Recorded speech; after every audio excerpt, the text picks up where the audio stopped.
যুক্তরাষ্ট্রের ফ্লোরিডায় বন্দুকধারীর গুলিতে আহত হয়েছেন জনপ্রিয় হিপহপ তারকা অফসেট।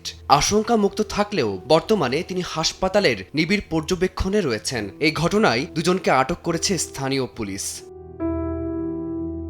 ঘটনাটি ঘটে সোমবার সন্ধ্যা 7টার পর। ফ্লোরিডার ভ্যালেট এলাকায় একটি ক্যাসিনোর সামনে এই হামলার শিকার হন 34 বছর বয়সী র্যাপার অফসেট।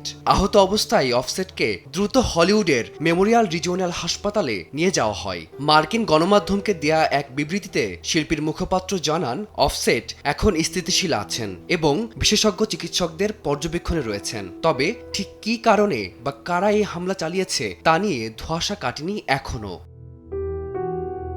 কিয়ারি সিফাস বিশ্বজুড়ে যিনি অফসেট নামেই পরিচিত।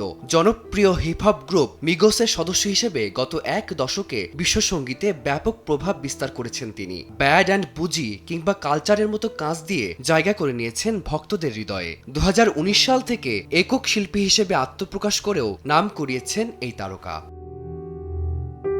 তবে সঙ্গীতে সাফল্য থাকলেও অফসেটের ব্যক্তিগত জীবন ও চারপাশ বারবার রক্তাক্ত হয়েছে বন্দুকের গুলিতে। মাত্র 3 বছর আগে 2022 সালে হিউস্টনে গুলিতে নিহত হন তার চাচাতো ভাই ও সহশিল্পী টেক অফ। সেই শোক কাটিয়ে ওঠার আগেই এবার নিজেই হামলার শিকার হলেন তিনি। সামাজিক যোগাযোগ মাধ্যমে তার দ্রুত আরোগ্য কামনা করেছেন সহকর্মী ও ভক্তরা।